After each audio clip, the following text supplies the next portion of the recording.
આપ સર્વોને હેતપૂર્વક જય શ્રી સ્વામિનારાયણ। આજની સત્સંગ કથા વાર્તા નિજ મંદિર સાવરકુંડલા। જય શ્રી સ્વામિનારાયણ। આજે આપણે જેઠવદ યોગીની એકાદશીના વ્રત વિધિ અને કથા મહાત્મ્યની વાર્તા સાંભળશું। એક વખત યુધિષ્ઠિરે પૂછ્યું, હે વાસુદેવ, જેઠ માસના કૃષ્ણ પક્ષમાં જે એકાદશી આવે છે એનું નામ શું છે? એનું વર્ણન કરો। શ્રી કૃષ્ણ બોલ્યા, હે નૃપશ્રેષ્ઠ, જેઠ માસના કૃષ્ણ પક્ષની એકાદશીનું નામ યોગિની છે। હવે એની કથા તમને સંભળાવું છું, તે ધ્યાનથી શ્રદ્ધાપૂર્વક સાંભળો।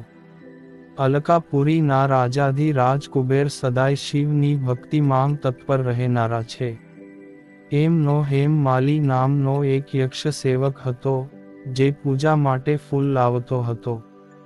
હેમમાલીની પત્નીનું વિશાલાક્ષી હતું। એ યક્ષ કામપાશમાં બંધાઈને સદાય પોતાની પત્નીમાં આસક્ત રહેતો હતો।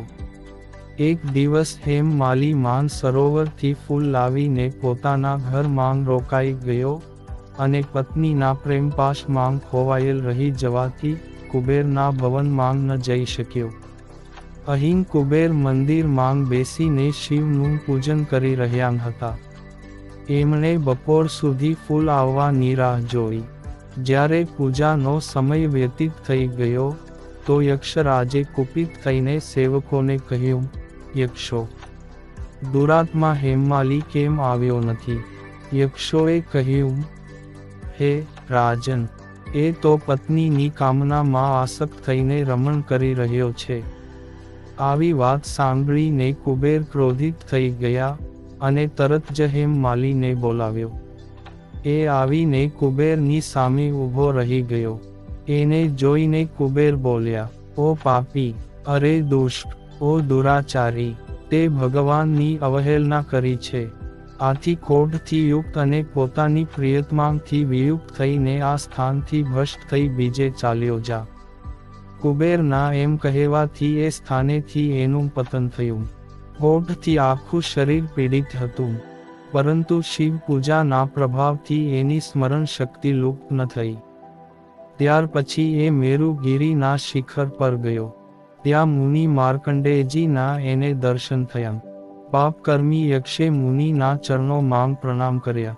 મુનિ માર્કંડેયજીએ એને ભયથી કાંપતો જોઈને પૂછ્યું, તને ક્રોધના રોગે કેવી રીતે ઘેરી લીધો?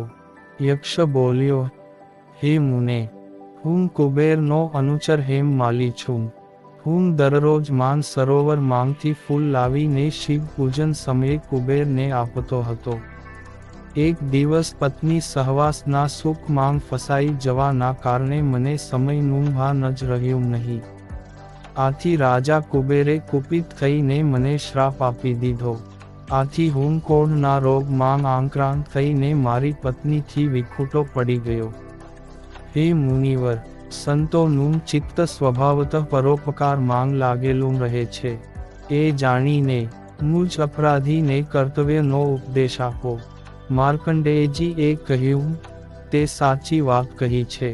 આથી હું તને કલ્યાણપ્રદ વ્રતનો ઉપદેશ આપું છું।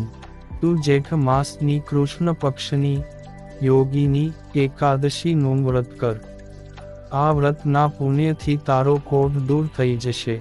ભગવાન શ્રી કૃષ્ણ કહે છે, હે રાજન, માર્કંડેયજીના ઉપદેશથી એણે યોગીની એકાદશીનું વ્રત કર્યું।